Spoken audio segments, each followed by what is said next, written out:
오늘 우리가 다 함께 나눌 말씀은 마태복음 18장 21절부터 35절까지입니다. 제가 한 절, 여러분이 한 절 말씀을 교독하겠습니다. 그때에 베드로가 나와 이르되 주여 형제가 내게 죄를 범하면 몇 번이나 용서하여 주리이까? 7번까지 하오리이까?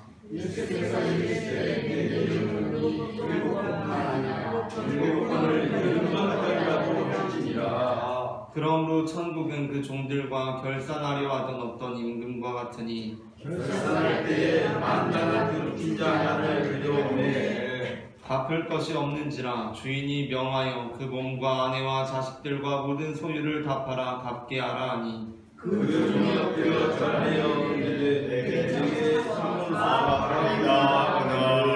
그 종의 주인이 불쌍히 여겨 놓아보내며 그 빚을 탕감하여 주었더니 그 종이 나가서 자기에게 100단이 금년을 종하면 하나님을 묻어 목을 잡고 이르되 갚으라 하니 그 동료가 엎드려 간구하여 이르되 나에게 참아주소서 갚으리이다 하되 허락하지 아니하고 이에 가서 그가 빚을 갚으러 오게 하거늘 그 동료들이 그것을 보고 몹시 딱하게 여겨 주인에게 가서 그 일을 다 알리니 이에 주인이 그를 불러다가 말하되 악한 종아 내가 갚기에 내가 네 빚을 전부 탕감하여 주거늘 내가 너를 불쌍히 여김과 같이 너도 내 동료를 불쌍히 여김이 마땅하지 아니하냐 하고 주인이 노하여 그 빚을 다 갚으러 그를 옥졸들에게 넘기니라. 합독하겠습니다. 너희가 각각 마음으로부터 형제를 용서하지 아니하면 나의 하늘 아버지께서도 너희에게 이와 같이 하시리라. 아멘. 이 시간 예배의 자리 가운데 나오신 모든 성도님들 환영하고 축복합니다. 오늘 우리는 앞서 읽은 마태복음 18장 21절부터 35절까지의 본문으로 만달란트 빚진 자라는 제목의 말씀을 나누려고 합니다. 전해지는 말씀 가운데 하나님의 은혜가 있으시기를 바랍니다. 아멘. 이번 본문에서 예수님께서는 너희가 각각 마음으로부터 형제를 용서하지 아니하면 나의 하늘 아버지께서도 너희에게 이와 같이 하시리라 라고 말씀하십니다. 이번 본문 35절을 다시 한번 합독하겠습니다. 너희가 각각 마음으로부터 형제를 용서하지 아니하면 나의 하늘 아버지께서도 너희에게 이와 같이 하시리라. 아멘. 이 본문은 주기도문에 나오는 말씀과 함께 마치 우리가 다른 사람을 용서하고 다른 사람의 죄를 사하여 주는 것이 구원의 조건이 되는 것처럼 기록되어 있습니다. 마태복음 6장 12절과 14절부터 15절입니다.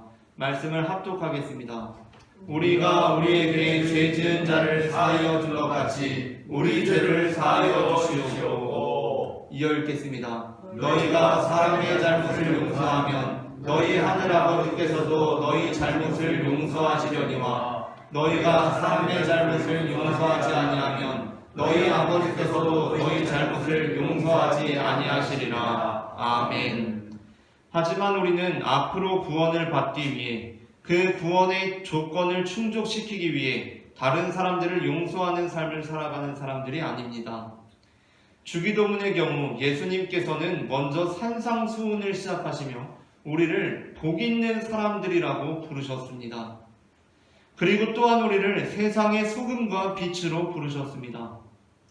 나아가 주기도문을 시작하시며 예수님께서는 우리로 하여금 하나님을 하늘에 계신 우리 아버지라고 부르게 하셨습니다. 이것이 의미하는 바가 무엇입니까?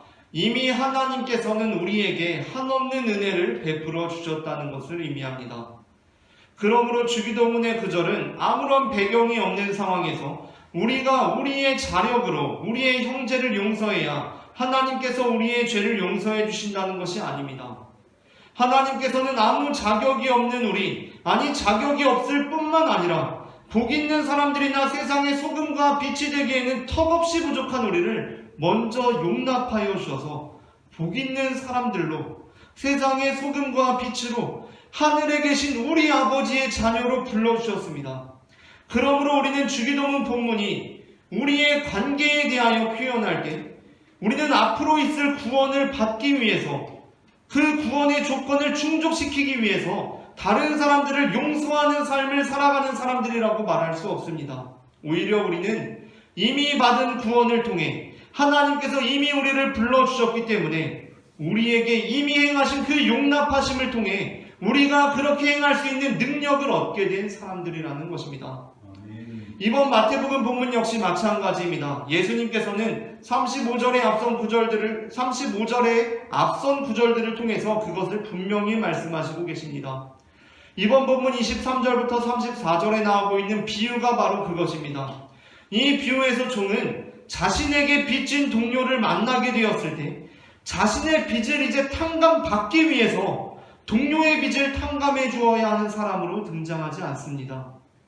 그러니까 이 종은 앞으로 있을 탕감을 받기 위해서 그에 대한 조건으로 반드시 내가 동료의 빚을 탕감해 주어야 하는 사람이 아닙니다. 그렇다면 이 종은 어떤 사람입니까? 이 종은 이미 자신의 빚을 탕감받은 사람으로 등장합니다. 종은 아무런 조건이 없이 자신의 빚을 이미 탕감받은 사람입니다. 그러므로 사실 그는 자신의 빚을 이미 탕감받았기 때문에 이전에는 빚진 자로서 다른 사람이 내게 빚진 것을 탕감해줄 자격이 없는 사람이었지만 이전에는 빚진 자로서 다른 사람이 내게 빚진 것을 탕감해줄 능력이 없는 사람이었지만 이제 다른 사람의 빚을 탕감해줄 수 있는 능력을 가지고 있는 사람으로 등장하고 있다는 것입니다. 생각해봅시다. 내가 지금 철수에게 1,000원을 빚졌습니다. 그리고 영수라는 애가 나에게 100원을 빚졌습니다. 그렇다면 나에게는 지금 영수가 나에게 빚진 100원을 탕감해줄 능력이 나에게 있습니까? 없습니까? 내가 철수에게 1,000원을 빚졌고 영수는 나에게 100원을 빚졌습니다. 그러면 내가 영수가 나에게 빚진 100원을 탕감해줄 능력이 있습니까? 없습니까? 있어요. 나에게는 영수가 나한테 빚진 100원을 탕감해줄 능력이 없습니다. 왜냐하면 그 영수가 내게 빚진 100원조차도 사실 철수에 대한 나의 빚 1,000원에 귀속되어 있기 때문입니다. 나는 영수의 빚을 탕감해줄 능력이 없습니다. 왜냐하면 철수에게 내가 100원을 빚지고 있기 때문입니다. 그러므로 우리는 이 차이를 분명히 유념해야 합니다. 이 비유에서 종은 그가 앞으로 있을 탕감을 받기 위해서 동료의 빚을 탕감해 주어야 하는 상황과는 분명히 다른 상황에 놓여 있습니다. 그는 앞으로 자신이 임금으로부터 받을 탕감을 위해 동료의 빚을 탕감해 줘야 하는 의무가 있는 사람이라기보다는 임금으로부터 자신의 빚을 이미 탕감받았으므로 동료의 빚을 탕감해 줄 수 있는 능력이 있는 사람이라는 것입니다. 그러한 맥락에서 볼 때 하나님께서는 우리에게 구원을 받기 위해 용서하라고 말씀하지 않으십니다. 우리가 앞선 구절들에서 표면적으로 드러나기 위해서는 너가 용서받기 위해서는 용서해야 한다라는 것처럼 들리지만 하나님께서는 우리에게 너가 구원을 받기 위해서 용서받기 위해서는 너가 용서해야 한다라고 말씀하지 않으십니다. 하나님께서는 이미 우리에게 구원을 베풀어 주셨기 때문에 그러한 삶을 살아갈 능력을 우리에게 주신 것입니다. 이사야 5장 1절부터 7절의 말씀을 제가 한 절 여러분이 한 절 교독하겠습니다. 나는 내가 사랑하는 자를 위하여 노래하되 내가 사랑하는 자의 포도원을 노래하리라. 내가 사랑하는 자에게 포도원이 있으며 심히 기름진 사내로다. 땅을 파서 돌을 제하고 극상품 포도나무를 심었도다. 그 중에 망대를 세웠고 또 그 안에 술틀을 탔도다. 좋은 포도맥주를 말았더니 들포도를 맺었도다. 예루살렘 주민과 유다 사람들아 구하노니 이제 나와 내 포도원 사이에서 사리를 판단하라. 내가 내 포도원을 위하여 행한 것 외에 무엇을 요할 것이 있으랴. 내가 좋은 포도맥주를 기다렸거늘 들포도를 맺으면 어찌 되니고. 이제 내가 내 포도원에 어떻게 행할지를 너희에게 이르리라. 내가 그 울타리를 걷어먹힘을 당하게 하며 그 담을 걸어 짓밟히게 할 것이요. 내가 그것을 황폐하게 하니 다시는 가지를 자르거나 국을 거두지 못하여 찔레와 가시가 날 것이며 내가 또 구름으로 변하여 그 위에 비를 내리지 못하게 하리라. 합독하겠습니다. 무릇 만군의 여호와의 포도원은 이스라엘 족속이요 그가 기뻐하시는 나무는 유다 사람이라. 그들에게 정의를 바라셨더니 도리어 표하기요 그들에게 공의를 바라셨더니 도리어 부르짖음이었도다. 아멘. 이사야 본문에서 하나님께서는 이스라엘 족속과 유다 사람에 대한 심판을 말씀하십니다. 그런데 그 이유가 무엇입니까? 그들이 스스로 구원의 조건을 충족하지 못하였기 때문입니까? 그들이 자신에게 펼쳐진 야생의 땅에서 그 좋은 포도를 맺지 못했기 때문이었습니까? 아닙니다. 그렇지 않습니다. 하나님께서는 그들에게 극상품 포도 열매를 맺을 수 있는 모든 환경을 이미 조성해 주셨습니다. 하나님께서는 심히 기름진 산을 찾으셔서 그 땅을 파시고 돌을 제하셔서 극상품 포도나무를 심으셨습니다. 그런데 어떤 일이 벌어졌습니까? 그럼에도 불구하고 그들이 들포도를 맺었기 때문에 하나님께서는 그들에 대한 심판을 선언하고 계십니다. 그러니까 만군의 여호와 하나님께서 먼저 그들의 빚을 탕감해 주심으로 그들에게 극상품 포도 열매를 맺을 수 있는 능력을 주셨음에도 불구하고 그들이 그 능력을 발휘하지 못했을 뿐만 아니라 그 능력을 제공해 주신 것에 대해 배반하는 행위를 함으로써 그들은 심판을 당하게 된 것입니다. 그렇다면 우리는 어떻습니까? 우리는 그 능력을 발휘하는 삶을 살아가고 있습니까? 여전히 많은 그리스도인들이 용서하는 삶을 살아갈 때 우리가 이미 제공받은 능력으로 그 삶을 살아가려고 하는 것이 아니라 앞으로 있을 구원을 받기 위한 조건으로서 용서하는 삶을 살아가야만 하는 사람들처럼 살아갑니다. 여전히 많은 그리스도인들이 용서하는 삶을 살아갈 때 우리가 이미 제공받은 이 능력으로 그 삶을 살아가려고 하는 것이 아니라 앞으로 있을 구원을 받기 위한 조건으로서 용서하는 삶을 살아가야만 하는 사람들처럼 살아갑니다. 비단 용서뿐만이 아니라 우리 신앙생활을 함에 있어서도 우리가 이미 받은 은혜, 이미 받은 사랑, 이미 받은 능력으로 그 삶을 살아가는 것이 아니라 앞으로 구원을 받기 위해 그 받기 위한 조건으로서 신앙생활을 하는 것 같습니다. 그렇다 보니 우리의 모든 신앙생활은 기쁨과 감사가 넘치는 행위가 아니라 구원을 받기 위해 행하는 수고와 고생이 되고 맙니다. 자본주의에 대한 심도 있는 분석을 담고 있는 자본이라는 책을 쓴 독일의 사상가 칼 마르크스는 특별히 노동력이 거래되는 현장에서 자본가들과는 대비되는 노동자들의 표정을 보면서 자본가들과 대비되는 노동자들의 모습을 보면서 자본주의의 위험성을 직감합니다. 물론 지금 제가 여기에서 칼 마르크스를 인용한다고 해서 칼 마르크스의 사상에 동의한다는 것을 의미하는 것은 아닙니다. 제가 지금 이 자본주의 환경에 너무 잘 적응하고 살아가면서 칼 마르크스의 입장에 동의한다고 말하는 것 자체가 코미디일 것입니다. 그러나 저는 사상가로서 칼 마르크스의 위대한 통찰력을 바라봅니다.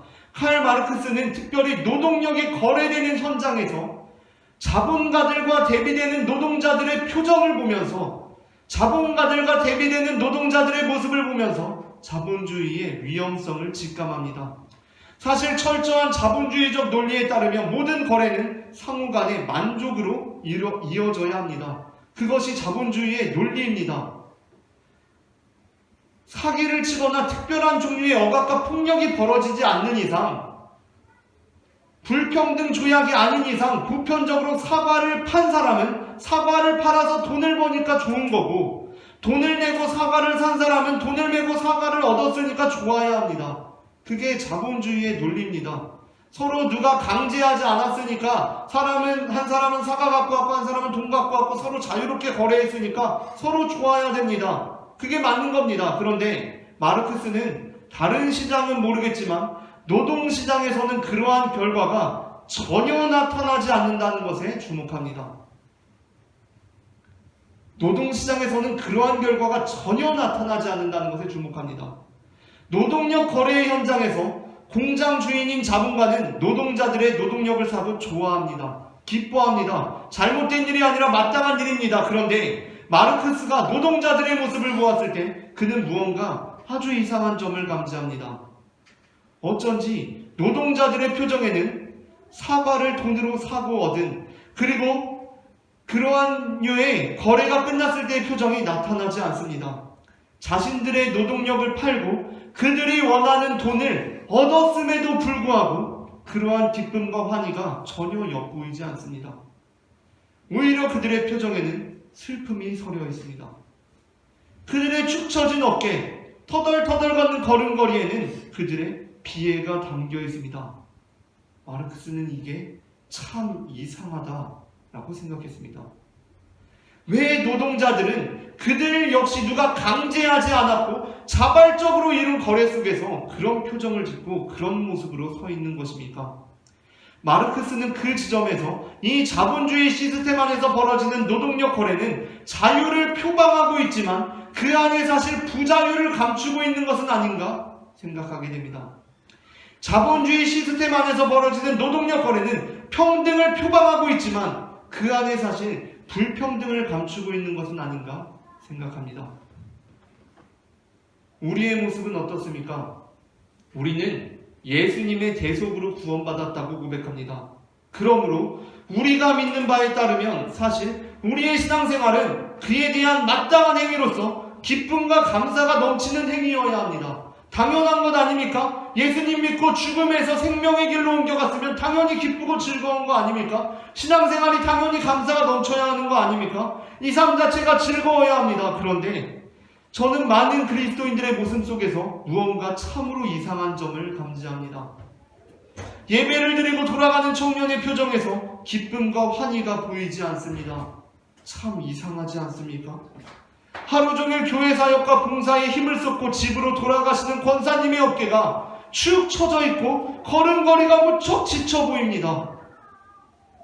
그렇다면 우리는 구원과 기쁨과 감사가 넘쳐야 할 이 행위를 하면서 왜 그런 표정으로, 왜 그런 모습으로 살아가고 있는 것입니까?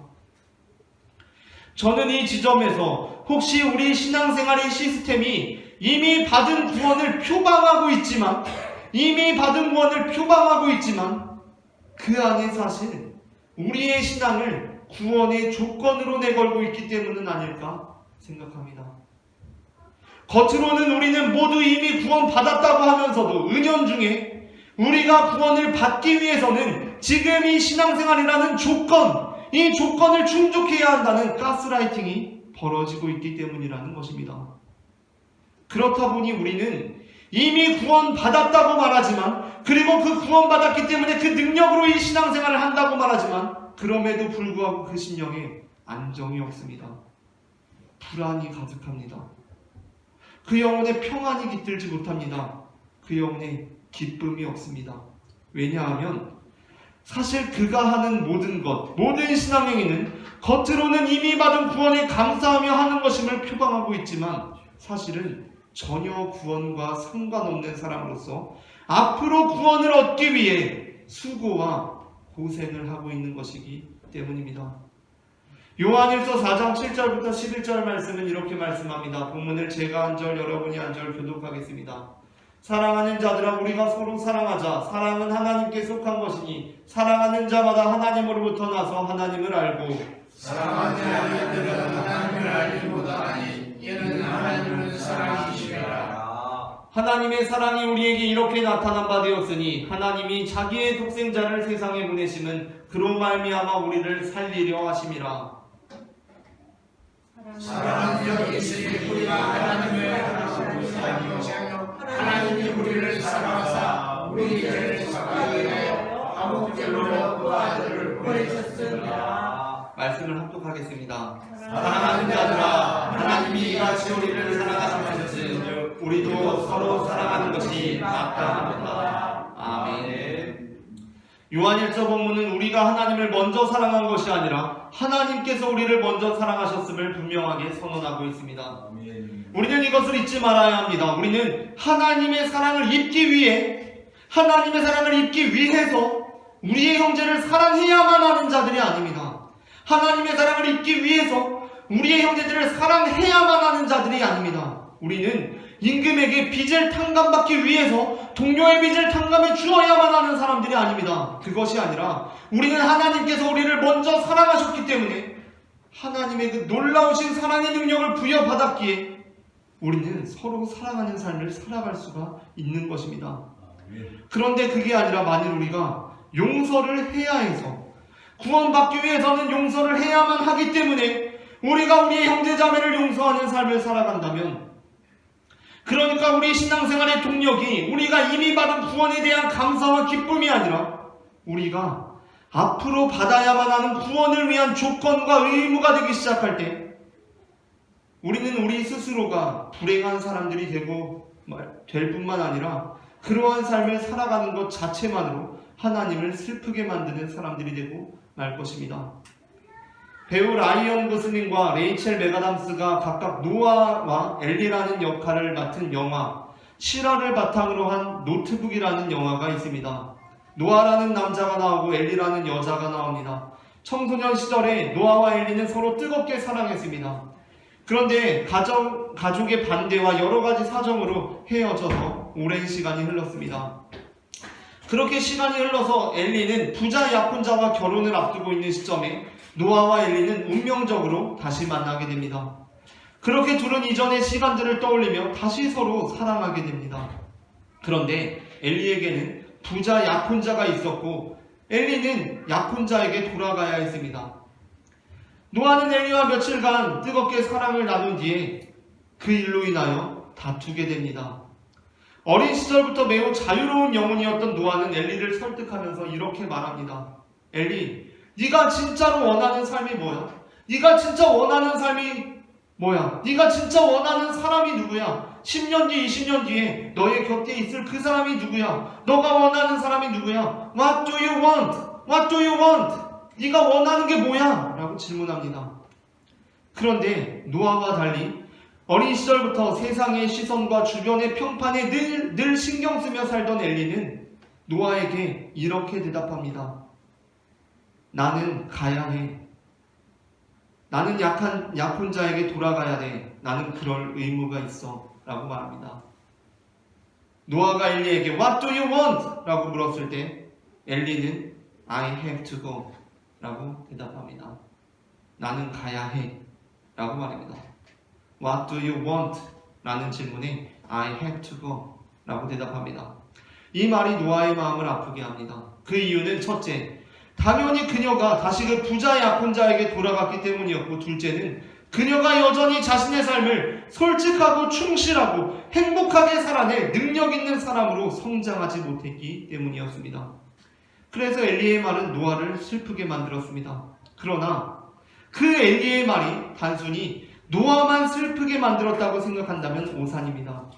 영화는 다행히 그렇게 진행되지 않습니다. 엘리가 노아가 자신을 이제까지 기다려왔고 자신의 엄마가 그것을 회방했다는 것을 알고 엘리는 다시 노아에게로 돌아갑니다.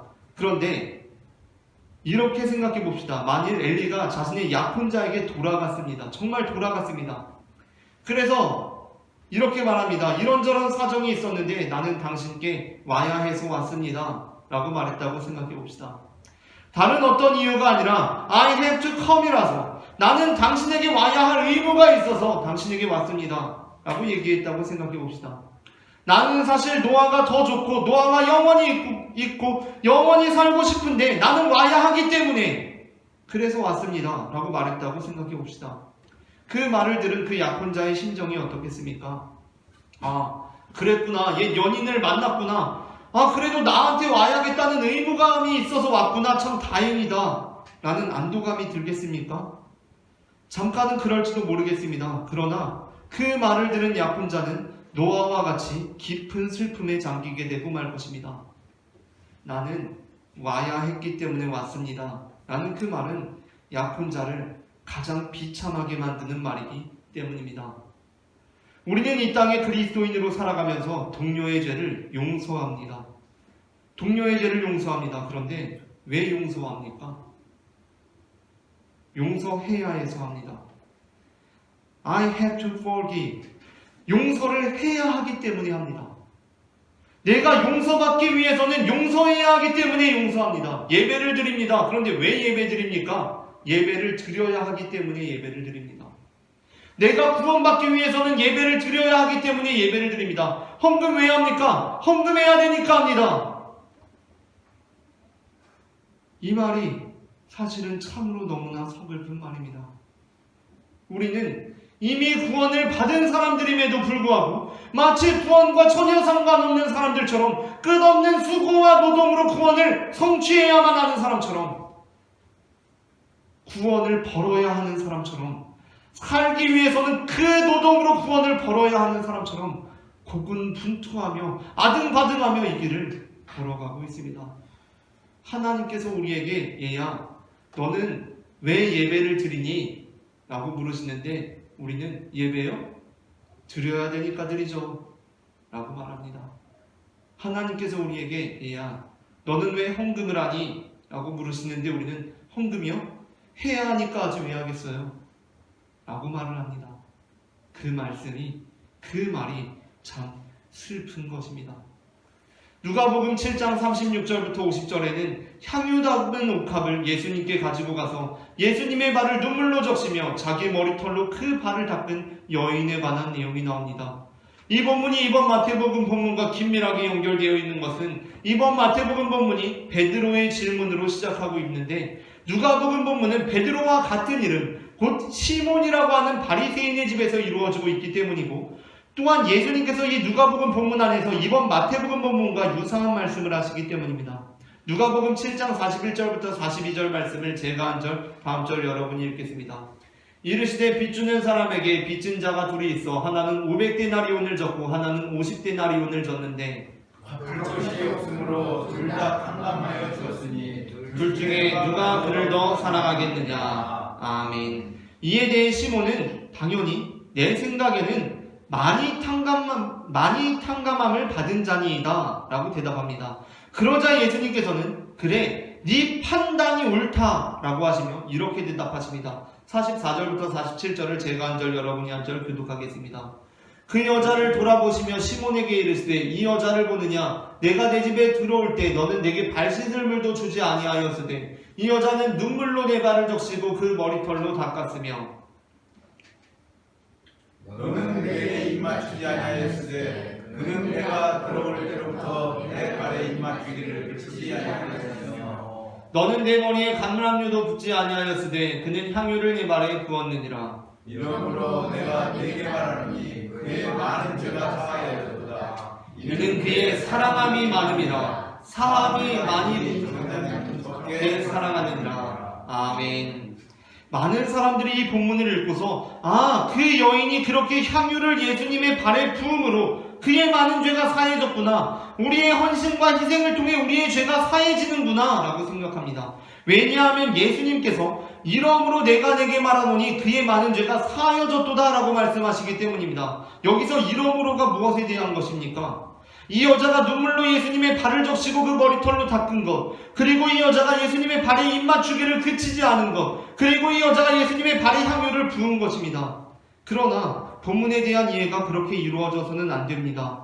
왜냐하면 예수님께서는 이어서 이렇게 말씀하시기 때문입니다. 47절입니다. 이러므로 내가 내게 말하노니 그의 많은 죄가 사하여졌도다. 이는 그의 사랑함이 많음이라. 사함받은 일이 적은 자는 적게 사랑하느니라. 아멘. 여기에는 그녀의 죄가 사하여진 이유가 나옵니다. 그것은 그녀가 그러한 많은 헌신과 희생을 했기 때문이 아닙니다. 그것은 그녀가 많이 사랑했기 때문입니다. 그렇다면 그녀는 어떻게 그렇게 많이 사랑할 수 있었던 것입니까? 예수님께서는 이렇게 말씀하십니다. 사함을 받은 일이 적은 자는 적게 사랑하느니라. 그러니까 그녀는 많이 사함을 받았기 때문에 많이 사랑할 수 있었다라는 것입니다. 우리의 신앙생활이 바로 이러한 모습이어야 합니다. 우리는 헌신과 희생, 용서를 통해 용서받고 구원받는 사람들이 아닙니다. 그렇게 우리는 우리의 죄를 씻기 위해 무언가를 행함으로 우리의 죄가 씻겨지는 사람들이 아닙니다. 우리의 죄는 예수 그리스도께서 십자가에서 보혈의 피를 흘리심으로 이미 모두 씻겨졌습니다. 그러므로 우리는 예수님을 사랑하는 사람들입니다. 우리의 헌신과 희생 그리고 동료의 빚을 탕감해 주는 것은 우리의 죄를 씻기 위해 우리가 구원을 받기 위해 하는 것이 아니라 우리의 죄가 이미 씻겨져서 우리가 이미 구원을 받아서 우리가 그 예수님을 너무 사랑해서 그 능력으로 행하는 것입니다. 그게 아니라 우리가 마치 우리의 죄를 사하기 위한 목적으로 우리의 향유를 주님 앞에 쏟기 시작할 때 우리의 죄를 사하기 위한 목적으로 주님께 용서받기 위해서 구원받기 위해서 우리의 향유를 주님 앞에 쏟기 시작할 때 그러므로 우리가 사랑함으로 이 일을 하지 못할 때 이미 향유를 들고 나올 때부터 사랑함으로 하는 게 아니라 이미 사함을 받았는데 앞으로 사함받기 위해서 이미 받은 사함을 생각하지 않고 이 향유를 부으면 내 많은 죄가 사함받겠지라는 잘못된 판단으로 신앙생활을 하기 시작할 때 우리는 우리보다 적은 양의 향유로 죄사함을 받는 자들, 우리보다 덜한 수고로 구원받는 자들을 보면서 시기와 질투를 하기 시작합니다. 손해보는 마음이 듭니다. 어떤 사람이 임종 직전에 예수님 믿고 구원받았습니다. 그러면 정상적인 그리스도인이라면 그것을 기쁘게 여기고 누구라도 임종 직전에라도 예수님 믿고 구원받을 수 있도록 애써야 합니다. 그런데 어떻습니까? 누가 임종 직전에 예수님 믿고 구원받았다고 하는데 은근히 짜증이 나는 겁니다. 나한테 악감정이 있거나 그런 사람이 아닙니다. 그런데 짜증이 납니다. 괜히 심사가 뒤틀립니다. 왜 그런 것입니까? 문제는 그에게 있거나 그와 나의 관계에 있는 것이 아닙니다. 문제는 내 상태에 있습니다. 지금 내가 하고 있는 이 신앙생활이 구원을 받기 위해서 하고 있는 것이고 그래서 이 수고와 고생을 감당하고 있는 것이다 보니까 아니 예배를 한 번 안 드리고 그 시간적 손해를 단 한 번도 감수하지 않고 아니 헌금 한 번을 안 드리고 그 물질적 손해를 단 한 푼도 감수하지 않고 임종 직전에 예수님 믿고 구원받은 그 사람의 행동이 새치기 하는 양채처럼 느껴지는 것입니다. 그렇다면 우리는 우리의 신앙을 한번 점검해 보아야 합니다. 내가 만일 쌍둥이인데 어린 시절에 나하고 내 쌍둥이가 갑작스럽게 부모님을 잃어버렸습니다. 워낙 어린 시절이라서 부모님을 찾지 못해서 시설이나 이런 곳에서 자라면서 또 쌍둥이가 그러면 막 사정에 의해서 막 떨어지지 않습니까? 서로 막 다른 데 입양 가고 막 시설에서 자라고 이러면서 엄청 고생하면서 막 자랐습니다. 그러면서 그 쌍둥이들조차 서로 소식을 모르게 되었습니다. 그런데 내가 한 20살 정도의 부모님을 찾게 된 겁니다. 그렇게 나는 한 20살 때부터 부모님과 함께 살았습니다. 그리고 결국에는 한 40살 정도 되었을 때, 내가 40살 정도 되었을 때 다른 쌍둥이도 찾았습니다. 그러면 내 마음엔 어떤 마음이 들어야 합니까? 나는 20살 때 부모님 찾아서 살았고 40살 정도 되었을 때 다른 쌍둥이도 찾았습니다. 그러면 내 마음에 내 쌍둥이에 대한 빚진 마음이 있어야 합니다. 내가 먼저 부모님과 산 것이 미안할 일은 아닙니다. 절대 미안할 일은 아니지만 괜히 미안함, 괜히 빚진 마음 같은 게 있는 게 정상입니다. 왜냐하면 그는 40살 되어서 부모님을 찾았는데 나는 20살 때 찾아서 미리 같이 살았기 때문입니다. 근데 그게 아니라 야, 너는 40에 부모님 만나서 좋겠다 라고 하면 지금 뭔가 되게 이상한 상황 아닙니까? 마땅하지 않은 상황입니다. 심지어 그럴 일이 없겠지만 거의 80이 넘어서 막 임종 직전에 부모님 찾게 되었는데 걔가 막 부럽고 막 부럽다 이러면 지금 뭔가 정상적인 상황이 아니라는 것입니다. 앞선 이사야 본문에서 하나님께서 예루살렘 주민과 유다 사람들에게 나와 내 포도원 사이에서 사리를 판단해라 라고 하신 것과 예수님께서 굳이 이번 본문을 말씀하시며 그러므로 너희는 용서하라가 아니라 용서하는 것이 마땅하지 않으냐? 불쌍히 여기는 것이 마땅하지 않으냐? 라고 되물으신 의도, 그리고 예수님께서 시몬이라는 바리새인에게 네 판단이 정확하다 라고 말씀하신 그 의도를 다시 생각해 보게 됩니다. 사실 우리가 곰곰이 생각해 보면 우리가 이미 구원을 받은 사람들이라면, 이미 큰 은혜를 입은 사람들이라면 이번 본문에 만달란트라고 하면 오늘날로 여러 가지 주장이 있지만 만달란트가 오늘날로 환산해 보면 5천억 원까지 된다고 주장하는 사람들도 있습니다. 그렇다고 하면 우리가 그런 빚을 탕감받은 사람들이라면 5천억 원에 비하면 100데나리온은 약 1,000만 원 정도 된다고 합니다. 1,000만 원 내가 탕감해주는 사람한테는 오히려 좀 민망한 게 정상입니다. 내가 5천억을 탕감받은 사람이라면 내가 쟤한테 야, 너 내가 1,000만 원 탕감해 줄게라고 말하는 것조차 민망해야 정상입니다. 지금 내가 온전한 은혜와 사랑으로 5천억 원을 탕감받고 나오고 있는데 저쪽에서 나한테 1,000만 원 빚진 동료가 나를 보고 후다닥 도망가면 그냥 가라 라고 하는 게 정상이라는 것입니다. 근데 그럼에도 불구하고 지금 이 말씀을 듣고도 딱 들어보니까 목사님이 100데나리온 1,000만 원? 야, 1,000만 원 그래도 큰 돈인데 1,000만 원 받으면 꽤 쓸모 있겠는데? 라고 생각하는 사람은 아직도 5천억 원을 탕감받았다는 게 도무지 무슨 소리인지, 하나님의 아들 예수 그리스도께서 나 같은 죄인을 살리시기 위해 십자가에 달려 돌아가셨고 나로 하여금 이 땅에서 살고 그냥 끝나는 존재가 아니라 영원한 하늘나라로 초대하셨다는 것이 도대체 무슨 소리인지 사리 분별이 안 되고 있는 것입니다. 말로 듣기는 들었는데 그게 대체 뭔 소리인지 실감이 안 나는 것입니다.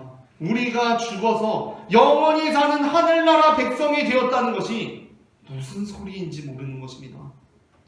5천억이라고 하는 돈은 우리가 지금 태어나자마자 지금까지 하루도 안 빼놓고 매일 1,000만 원씩 써왔다고 해도 다 쓴 사람 지금 이 중에 아무도 없습니다. 우리가 태어난 첫날부터 지금까지 매일 1,000만 원씩 써왔는데 지금까지 그 돈을 다 쓴 사람 아무도 없습니다. 심지어 죽을 때까지 써도 그걸 다 못 쓰는 돈이 5천억입니다. 그 돈을 탕감받았는데 저기 1,000만 원 나한테 빚진 사람이 도망갈 때 그걸 잡으러 가는 건 너무 미련한 짓이라는 것입니다. 그러니까 하나님의 아들 예수 그리스도께서 나 같은 죄인을 살리시기 위해 십자가에 달려 돌아가셨다는 것이 말로는 듣기는 들었는데 그의 은혜가, 그 사랑이 도대체 어떤 것인지를 모르고 있다는 것입니다. 그래서 지금 나한테 1,000만 원 빚진 사람을 잡으려고 뒤따라 달려가는 것입니다. 아니 지금 당장 하루에 1,000만 원 쓰기도 얼마나 바쁩니까? 5천억 탕감받았으면 하루에 1,000만 원 쓰는 거나 마찬가지입니다. 하루에 1,000만 원씩 쓰면서 죽을 때까지 사는 거나 마찬가지입니다. 그런데 그 사람 잡으려고 내가 숨 헐떡거리면서 전력 질주하고 있습니까? 5천원 지금 하루에 1,000만 원 쓰기도 바쁜데. 물론 우리의 신앙에 슬럼프가 찾아올 수 있습니다. 신앙생활의 기쁨이 사라질 수 있습니다. 우리는 인간이기에 그럴 수 있으며 그러한 상황 속에서도 지구가 태양을 돌면서 때로는 그 거리가 보다 가깝기도 하고 때로는 그 거리가 다소 멀기도 하지만 그 일정한 궤도를 벗어나지 않는 것처럼 우리의 신앙생활에 있어서 때로는 우리의 기분이 좀 업되기도 하고 때로는 다운되기도 하지만 그 궤도를 벗어나지 않는 것이 중요합니다. 우리가 그 궤도를 벗어나지 않을 때 지금은 우리의 기쁨이 다 사라져버린 것 같을지라도 하나님께서는 우리의 신앙생활에 다시금 봄날이 찾아오게 하실 것입니다. 그리고 또한 우리가 하나님을 제대로 믿으면서도 형제를 용서한다는 것이 어려운 일일 수 있습니다. 지금 우리가 형제를 용서하지 못하고 있는 것이 반드시 우리의 신앙 역시 잘못되었음을 나타내지는 않습니다. 우리는 하나님을 온전히 믿으면서도 실존적인 문제들 앞에서 형제를 용서하지 못할 수 있습니다. 그것이 바로 우리의 연약함이며 단 한 차례로 끝나는 것이 아니라 지속적인 하나님의 은혜와 사랑이 필요한 부분입니다. 그러나 바로 그렇기 때문에 우리가 회복해야 할 것은 우리의 각오나 의지가 아니라 하나님의 은혜입니다. 하나님께서 우리에게 이미 베풀어 주신 능력입니다. 아이러니하게도 만일 임금이 우리에게 동료의 빚 100데나리온을 탕감해 준다면 내가 너의 10,000달란트를 탕감해 주겠다라고 했다면 우리는 모두 그 100데나리온을 즉시 탕감해 주었을 것입니다. 그것에 실패한 사람은 아무도 없었을 것입니다. 하지만 하나님께서는 우리와 거래를 하려고 하지 않으십니다. 하나님께서는 우리와 연애를 하려고 하십니다. 하나님께서는 우리에게 가물로 표기된 근로계약서를 들이미시면서 야 너도 신앙생활하고 천국 오면 이득 아니냐? 야 너도 그 정도 희생하고 죄 용서받으면 이익 아니야? 야 너도 형제 용서하고 너 용서받으면 손해볼 거 없잖아. 야 그래도 일 없는 것보다는 이거라도 하고 돈 벌어가는 게 낫잖아. 싫음 말고 라고 그렇게 우리의 자유와 평등을 표방하면서 우리의 생존권을 위협하며 우리 등골을 빼먹는 악덕 업주가 아니십니다. 하나님께서는 우리에게 가물로 표기된 근로계약서를 들이미시는 것이 아니라 우리에게 이렇게 물으십니다. What do you want? 라고 물으십니다. 그러한 그분께 우리가 I have to go 아니라 I want you 라고 응답할 수 있는 그리스도의 신부가 되기를 소망합니다. 아멘. 너는 무엇을 원하니? 라고 물었을 때 우리가 나는 당신을 원합니다 라고 말하는 그리스도의 신부가 되기를 소망합니다.